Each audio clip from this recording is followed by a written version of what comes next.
Hey man, oh dudes, just go. In an alternate present, quantum computing has become part of everyday life. To join society, people must access quantum systems. This tech boom created new industries. Our story follows Ray Tinselli, a middle-aged man living in Queens, New York. Ray's main worry is his younger half-brother, Jaime, who suffers from a condition called omnia, which is like chronic fatigue syndrome. Many people doubt it's real, but it requires expensive treatment, adding more pressure on Rai. Rai starts his day as usual. He was driving his old, noisy van filled with ignored luggage. He's in his 40s, has a big build, and always looks like he has more serious matters on his mind. At work, he's tough, but at home, he takes care of Jaime. That night, the TV kept showing ads for Cabler. Ray brings up Felix, an old friend involved in cabling, and asks Jaime about him. What was that thing that Felix was doing? Jaime warns him to avoid Felix, but Rai ignores the advice and meets Felix the next day. Felix shows up at the diner with his usual smirk and fancy shoes. He doesn't order anything but talks like he's busy. He tells Rai about a new job, quantum cabling, where people pull fiber cables through the countryside. But to start, Rai needs a medallion, a costly digital pass worth thousands. Felix says he found an abandoned one from a missing person. The username is Lapsus Beef Tech. The deal is simple. Ray uses the account. They split earnings 70-30, and Ray keeps quiet. Before leaving, Felix hands him a Cabler flyer explaining how the business works. At home, Rai watches online videos showing happy people working in green fields making lots of money while enjoying life. That night he tells Jaime about it, saying it might help them. People make like thousands in a weekend. If it pays, like Felix says, Rai could pay his debts and finally sleep peacefully. He convinces Jaime to support him, and they go hiking the next day to prepare. While dragging heavy iron up a hill, people stare at Ray like he's crazy. Jaime, though tired, stands by him. A few days later, at the hospital, Rai is told to pay a huge sum for Jaime's advanced treatment. He hesitates but finally gives his card, shocked to hear it costs $10,000 per week. $10,000 as an authorized hold to be charged end of the week. Afterward, Ray goes home, packs, and waits at a secret spot where a car picks him up. He meets others heading to the same place where cablers gather. A woman explains they will wait for screening and get their tags. At the screening, a video shows the tools, how to use them, and the rules they must follow. There's a GPS, automated carts, and a scoring system. They also give their DNA for safety. Soon they're driven elsewhere, get their GPS, and begin hiking. They scan their medallions to start work. Newcomers are welcome, but when Rai scans his, he's oddly welcomed back, and his avatar looks strange. They reach the mothership, a big energy box where the cables connect. Ray's task is simple. Pull cables to black boxes called nodes and plug them in. The woman tells them they'll have separate routes, since it's their first day and they'll meet again Sunday at dawn. Still confused, Ray picks up his gear and starts the job. You're ready to go. Not long after starting, Ray struggles with the heat and heavy load. He tries to rest, but his GPS beeps, telling him to move. Tired but determined, he keeps going. When he runs out of cable, his system tells him to press a button, and a drone drops more cable. He continues but tries to rest again under a tree. He notices another cabler napping, but his GPS nags him to move, so he does. Later, he finishes his first route and scans his medallion. A woman helps him but is surprised by his trail name. Hey, thanks. Back at the mothership, Ray connects the cable and earns $795. He then heads to the nearby camp where cablers stock food and gear. There, he talks to a woman selling items. He wants lasagna, and she tells him he can pay with as many points instead of cash. Ray is shocked he has so many points after just one day, but pays with cash anyway. Others in line also notice his points and give him strange looks. 60,743. Curious, Ray checks his GPS for info about his medallion. He finds a video of a girl playing with a man, possibly her father, but he doesn't recognize them. His attention shifts when a cable car passes by and suddenly stops. Later, Ray calls Felix to ask about the files he found. Felix brushes him off, saying there's nothing to worry about, and tells him to use the points. They are his now. No, it looks like it's just your lucky day. That night, Ray sets up his tent and enjoys his lasagna. He joins cablers chatting by a fire. One of them, Teddy, lost his route to an automated cart, and his friends plan to trap the cart to help him reclaim it. When they ask Ray his trail name, he says he didn't pick it and doesn't know why he has so many points after only 2 routes. The next day, Ray keeps working hard in the sunny weather, pulling the cable. He meets different people who are also doing this job to earn money. He chats with them during breaks or when he refills his cable from the airdrop. In the afternoon, he calls the hospital to check on Jaime's doctor. The doctor tells him directly that Jaime's medicine dose must be increased to make the treatment more effective. This means Rai has to pay more. But at the higher price point, well, you get a more potent plan of action. That is $19,000 a week. Rai has no option but to agree for Jaime's health. When he asked to speak to Jaime, the doctor carelessly said he was asleep and couldn't talk. At the same time, Rai notices Teddy setting a trap for one of the automated carts that shouldn't be passing him. Teddy is trying to block the cart and take back his route. The cart is stopped by his trap, but it quickly calls security. Not long after, Ray sees Teddy handcuffed and taken away to face the consequences. The next day, Rai returns to the black box to finish his trip. He is shocked to see his account showing hundreds of thousands of dollars from just 3 trips. It confuses him, but also excites him. He quickly gets ready and starts his next route with more energy. That night, Rai sits by the fire with other workers. They talk about what they will do with their reward money, laughing and having fun.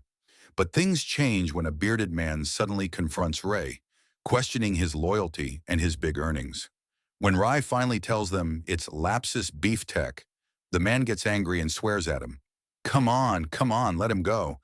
The others try to calm the man, telling him, it's not him. It's not him. Rai's confused about who they think he is, but no one explains. After everyone leaves, one man quietly asks Rai if he really doesn't know who owned his medallion before. The man doesn't tell him either, saying he can't trust Rai yet. He only warns Rai not to share his trail name for his own safety. The next day starts like before. Rai is walking his route when his cable runs out.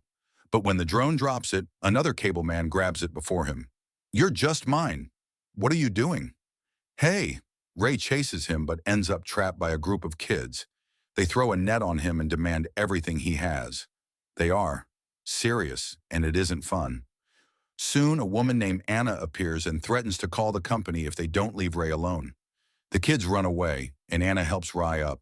They walk together, and Rai learns that she writes articles about the company's bad practices. She thinks Rai is getting special treatment because he's making more money than others. And not everyone gets that chance. That head start you got with this trust that if everybody just puts their head down, Ray gets upset by her words and picks up his gear to leave, but Anna stays calm. Back on the field, Ray feels weak and embarrassed compared to others. That night, he keeps to himself and sleeps quietly. The next morning, Ray wakes up to see that the automated cart has passed him again. Scared, he tries to catch up. Later, we see him asking Anna for help. The tracker shows he lost his route, and now he must find a way to pass the cart to take it back. Anna suggests doing something risky. Blocking the cart is his best shot. Ray agrees. Anna helps him so he won't get caught. They wait at the cart's midpoint and set a rock trap. When the cart comes, they release the wire, and the rock traps it. Now the system can't detect the data and thinks it's a problem with the cart. Ray gets his route back. That night, they set up tents. Anna gives him water and tells him the machines are not just rivals, they are weapons. Since KBLR can't fire workers, they use the pacers to make them quit by overworking them. Rai only says figures. Then Anna reveals the biggest secret. Ray's medallion was used to belong to someone famous who found a way to stop the pacers. Some say he escaped with lots of money. Others say KBLR made him disappear. That night, the cart stays stuck in the trap. The next day, Ray and Anna continue cabling together. When Ray's GPS shows he's off track, they have to walk separately, but they still talk. Anna admits she knows his real trail name and asks if he did something that made the cart stop for him once. Rai had told her the cart stopped once, and she is curious to know why. Even though they are apart, they can hear each other. That night, Rai feels down. The next day, the cart passes him again. He runs hard to catch up. After a long chase, he finds it near the big black box. He throws a rock at the cart and destroys it. He then scans his medallion, and his trip is recorded as finished. Ray buries the broken cart so no one finds it. The next day, he quits the cable job and takes a taxi home. Felix calls him, but Rai ignores it. He goes to see Jaime, saying there's a family emergency, but the nurse tells him they can't let Jaime out because of his treatment stage. Even though he paid everything, she says the treatment can't be stopped as written in the contract. Also, there is an investigation on his accounts, so the payment is still seen as unpaid. Ray calls the cabler company asking if he can make a partial payment until the investigation ends, but they say no. If the investigation affects the payment, can you at least tell me when the investigation ends? Ray doesn't give up. He approaches Jaime and tells him he will sneak him out of the place, insisting they have to leave no matter what. Jaime argues at first, but Ray's serious attitude convinces him to agree. They drive around in the van, and Ray starts thinking about visiting the well-known Lapsus in person. They go to his private business where Ray talks to him. He mentions that he and his brother are planning to try cabling for fun. Lapsus says he does cabling himself and even created the automated cart codes. He claims he can figure out how to regain a route without causing problems in the system. But then, just moments later, Lapsus denies saying any of that and shuts him down. On their way home, Ray calls the cable company to ask about the payment he's still waiting for. The person on the phone tells him there's no investigation department in the company, which leaves Ray and Jaime confused. They arrive home still trying to figure out what's going on. Soon after, there's a knock on the door. It's Felix, who helped Ray earlier, and he's brought a bodyguard. They have come to collect their part of the agreed money. Hey, calm down, pal. Felix warns Ray that if he's done anything illegal with the company, the deal will no longer be valid. He tells him that he needs to fix things and that he knows he went off plan and even damaged one of the company carts. He is also worried about the trouble he might face since he secretly gave Ray an old medallion, which is against the rules. Felix reminds him that he has to take responsibility for his actions. Felix then suggests Ray and Jaime visit the cable office the next day to try to sort things out. He warns them that he'll be keeping an eye on them. Later, the brothers return to their work site and set up their tents. That night, Anna shows up again. Ray introduces her to Jamie, who shares some theories he's been working on. He believes the carts might be controlled by an audio trigger, which could make it easier to stop them. Ray shows Anna a video on his GPS device. The video features a little girl, and Anna thinks this might be the trigger they're searching for. She advises Ray to give her the video and join her team to work together and stop the company's dangerous system. At the same time, the real Lapsus is contacted by the company. They ask him how his medallion got connected to Ray A, a first-time cabler. Your medallion was linked to one of the suspected cablers. They also show him a picture of Anna and ask if he knows her. Lapsus says he has no idea who she is. Meanwhile, Anna's team appears on TV protesting against the company and exposing how it is causing workers to fail. Ray, Jaime, and Anna and I watch the news together. It also announces that the company is under official investigation. During this time, Anna grows closer to both Ray and Jaime, and they start to trust each other more. At the movie's end, an automated cart arrives at a garage in the suburbs. A man carefully moves it aside and connects it to a charger, as if it has a big mission ahead. This film mixes dystopian sci-fi with a corporate thriller, revealing the hidden costs of technology. As Ray gets deeper into illegal cabling and worker resistance, the story explores exploitation, control, and rebellion. Tense, provocative, and timely, it offers a chilling look at modern labor systems.